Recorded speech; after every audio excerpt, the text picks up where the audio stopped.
50 Things Every Young Lady Should Know What to Do, When to Do It, and Why by Kay West, John Bridges, and Brian Curtis, read by Avicenna.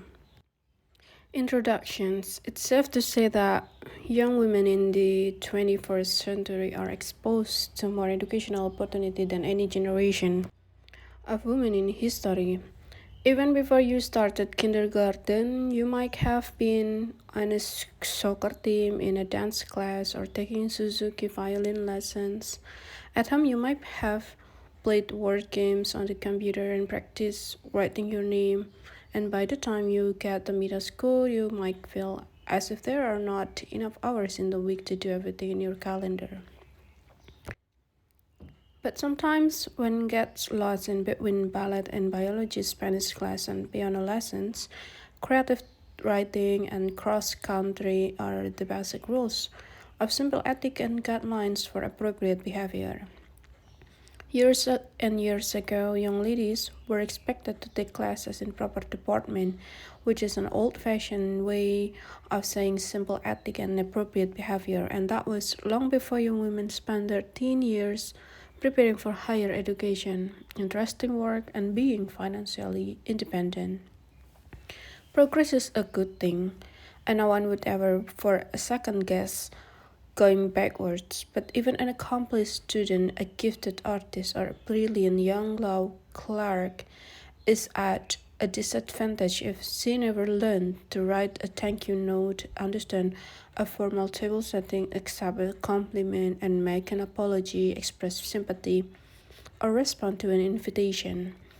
Learning these things will not cost you a cent, but knowing them and practicing them will, without a shadow of a doubt, pay enormous dividends, starting right now and lasting your lifetime.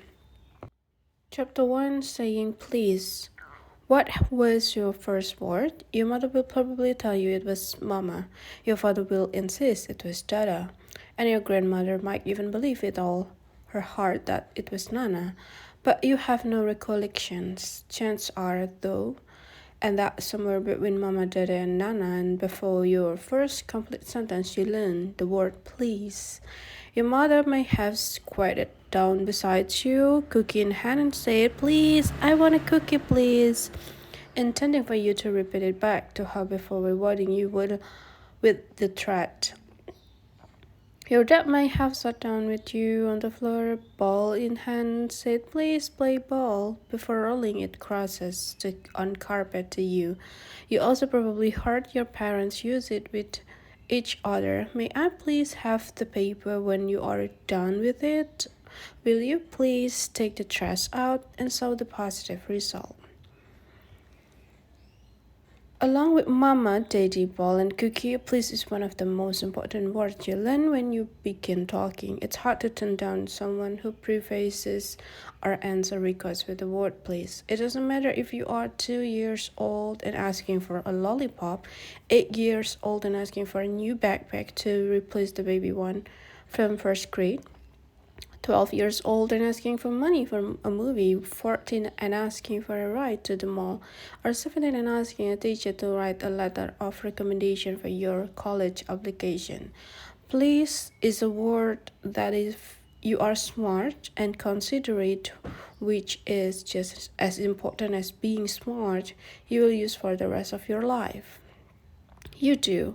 Say please consistently to everyone always. It does not matter if you are asking your brother to pass the potato, please, or asking the busy clerk in the store to please wrap your purchases for your mother's birthday gift. And you don't treat your little brother, however annoying he may be, with any less consideration than you do a stranger, and vice versa.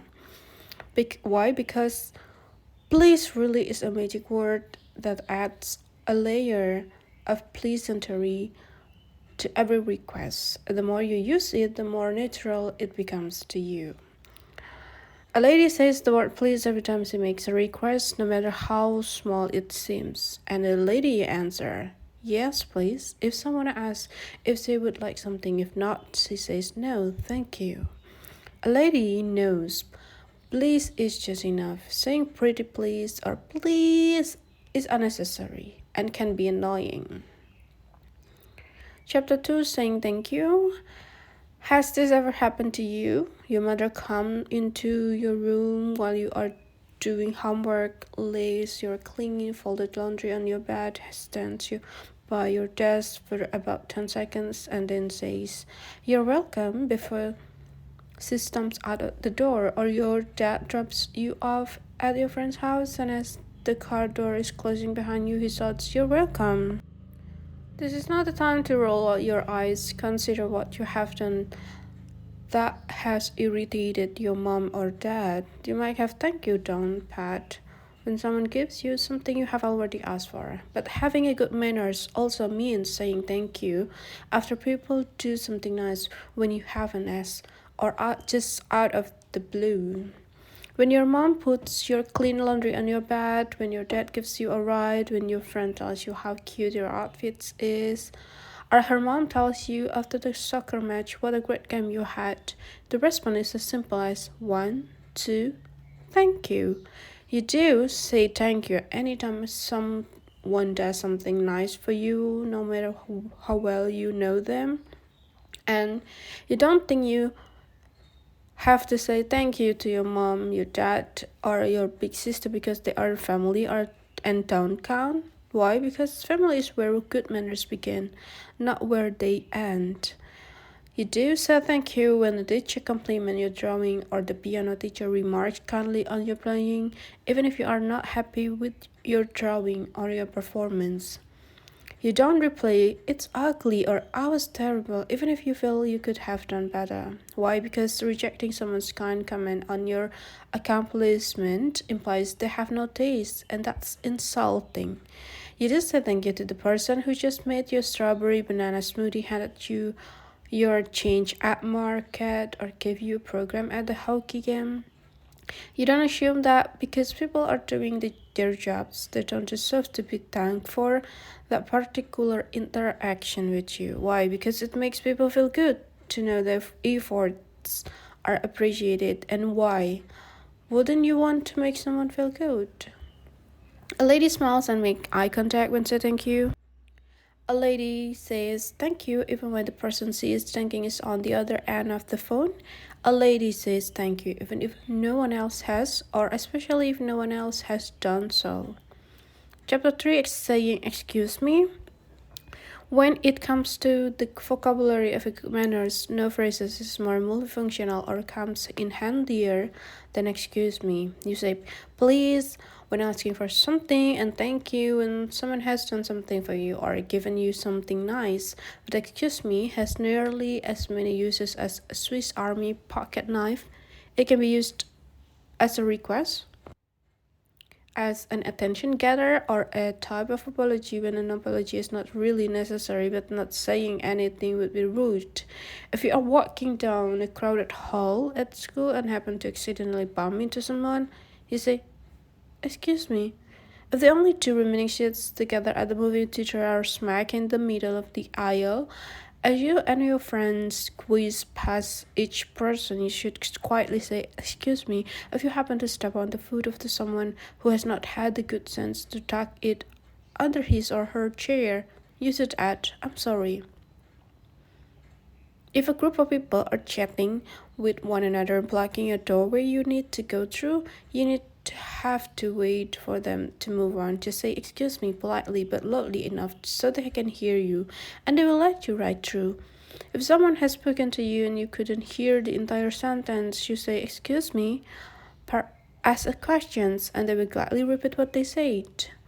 In general, girls are far more careful than boys about belching at the table, but it happens, and when it does, there is no need to act as if it didn't. A simple excuse me is sufficient. You do say excuse me if you have to walk through the middle of the line of people at the concession stand, and you don't scoot through when you see an opening as if no one will notice. Why? People waiting in line can be very protective of their spot, but will be happy to step back if they know their attention is not to butt in. You do say excuse me if you haven't heard what someone has said to you and would like them to repeat it. And you do say, huh? Why? Huh sounds as if You are grunting, and young ladies don't grunt unless they are moving heavy object or involved in an authentic behavior. So excuse me if you need to interrupt someone, even if it's your own mom on the computer or your dad reading a book, and you don't fidget, wave your arms around, or sigh dramatically. Why? Because saying excuse me is a perfectly acceptable way to get someone's attention. A lady always says excuse me to get someone's attention, not hey or and a lady says excuse me when passing in front of someone's line of vision, whether that's in front of a lipstick display at the pharmacy or a painting in a museum. Chapter 4, Being Introduced. There is a reason that something is repeated over and over again until it becomes one of those things that parents call an old saying. It's because it has been tested by time and proven to be true. The grass is always greener on the other side of the fence. Don't count your chickens before they hatch, and the early bird gets the worm. When your parents start the conversation with there is an old saying, blah blah blah, you should resist sighing loudly and instead listen to what they have to say, especially this. You never get a second chance to make a first impression.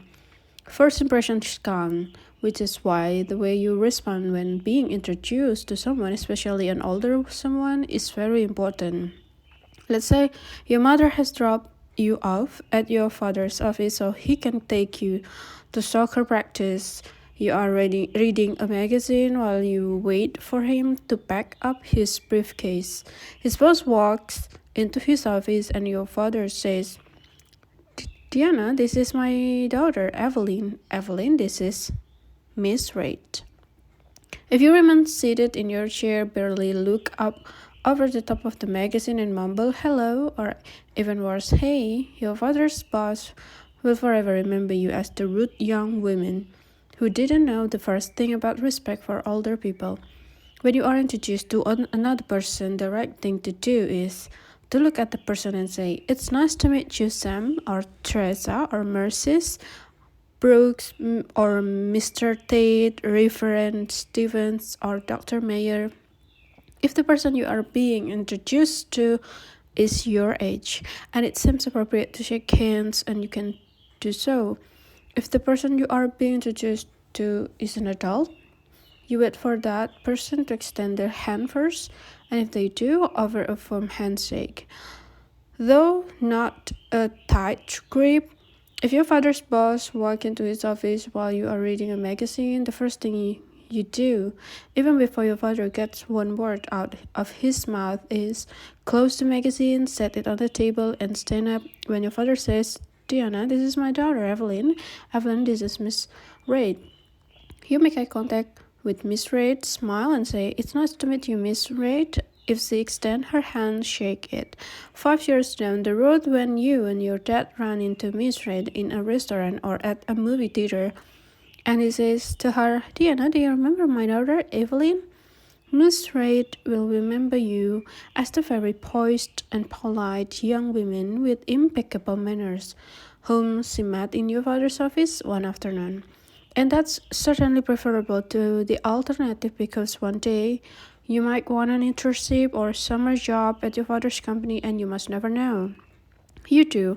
Repeat the person's name to whom you are being introduced, and don't just say hello and think that covers it. Why? Because repeating a person's name back helps you remember their name for future reference, an invaluable asset.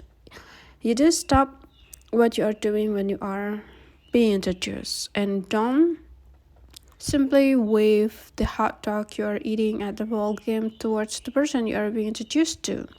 Why? If someone thinks enough of you to introduce you to someone else, don't embarrass everyone, especially yourself, by acting as if you couldn't be bothered.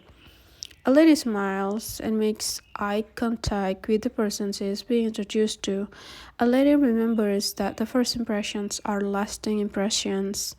If the person making introductions has somehow forgotten your name, a lady comes to the rescue by offering it herself. Hello, I'm Mandy. It's all that is needed to save the situation. Chapter 5, Making Introductions.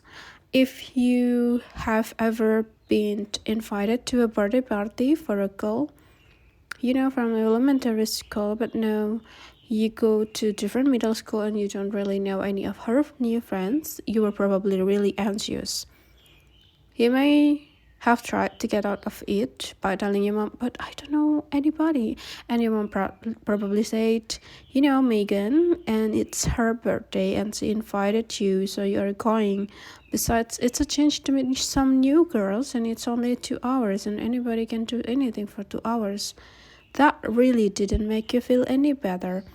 And you were still a nervous wreck when you got there, but when the Megan introduced you to her new friends and told them what a great soccer player you are and that her friend Carrie also played soccer, that gave you and Carrie something to talk about, and eventually you found out that Carrie also runs track in the spring and so does Laura. Before you knew it, 2 hours had flown by. You had a great time and you and Carrie had exchanged phone numbers. Introduction are a way to help people feel included and as if they matter to you, so it is important to know how to properly make them. If you are with one friend and run into another friend and you are all on your way somewhere else, it's enough to say, Lisa, this is Carrie. Carrie, this is Lisa. We are going to a movie. Talk to you soon. If you are all at the same party or event, you can add a bit more. Lisa, this is Megan, and she and I went to Grassland Elementary together, but now she goes to Highland Middle. Megan and Lisa is on the soccer team with me at school. If you are with your parents, you say, Mom and Dad, this is Carrie. We met at Megan's party and surround track for Highland Middle. You do not need to add Carrie, these are my parents. That is pretty obvious. If you are with your mother and you run into your soccer coach at the post office, you say, Mom, this is Coach Howie. As is my soccer coach, your mom will probably already know that if she has been going to your games, but it never hurts to refresh someone's memory, especially when it comes to name. You do include something personal about a friend you are introducing to your parents, like, Mom, this is Olga. She moved here from Germany last year.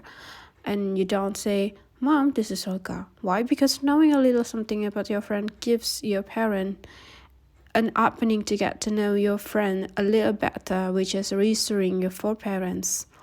You do introduce a newcomer to a group of people you do not know. Even if you don't know everyone's name in the group, you can simply say, everyone, this is Carrie. We went to elementary school together. And don't say, hello to newcomer. Then resume your conversation with your friends, the other friends. Why? Because not being introduced makes a person feel invisible and unimportant, and no one wants to make anyone feel that way. A lady always introduces her younger person to the older person. Grandma, this is Elizabeth. Not Elizabeth, this is my grandmother. A lady can introduce herself to someone by saying her own name first. Hello, I am Jana Jones. Ideally, the other person will reply, hello, I'm Hannah Rogers. Chapter 6, Paying a Compliment. The expression paying a compliment is kind of funny because compliments are the gifts we give to others that don't cost a cent. They don't need to be sized, they don't need a box, and don't have to be wrapped, but they are truly priceless. A compliment only takes a few seconds to say, but it lingers for hours. When your mom is rushing out of the door to work and you tell her how great she looks in her new suit, she will carry that with her all day long. When you tell your friend that the poem she wrote for English was so funny it made you laugh out loud, she will remember that each time she reads it again. When you tell your grandmother that no one makes better biscuit than she does, she will think of you each time she picks up a batch. Compliments are gifts that everyone loves getting and that never have to be taken back. You do tell someone, When you think she or he has done something really well, or when she looks really pretty, or when his jacket is really cool. Don't keep this thought to yourself. Even if you are shy or don't know the person that well, the opportunity will pass and then you will wish you had taken it. Why? It is never wrong or incorrect to say something nice to someone. Pay compliment with sincerity and only when you mean it. And don't say something nice just to have something to say. Why? If you tell your friend every time you see her that she looks fantastic, she is going to stop believing you. Nobody, not even the supermodel, looks fantastic at all. A lady is not stingy with her compliment. A lady does not exaggerate her compliment. A lady is genuine in her compliments. Chapter 9, Accepting an Apology. If your big brother teases you in front of his friends, it can really hurt your feeling. If your best friend wears your favorite top and drips mustard all down the front, it's perfectly natural that you would get angry. If your mom promised to come to your volleyball game and she got busy at work and completely forgot, you probably felt sad and mad. If your brother or your friend or your mom does not come to you and say they are sorry for what they did or didn't do, you are just going to get more sad and more sad. So, when they do come to you and apologize, which because they love you, they most likely will do, and the right thing to do is accept their apology. It can be hard, especially when you are still feeling bad about what happened and want to be sure they know it.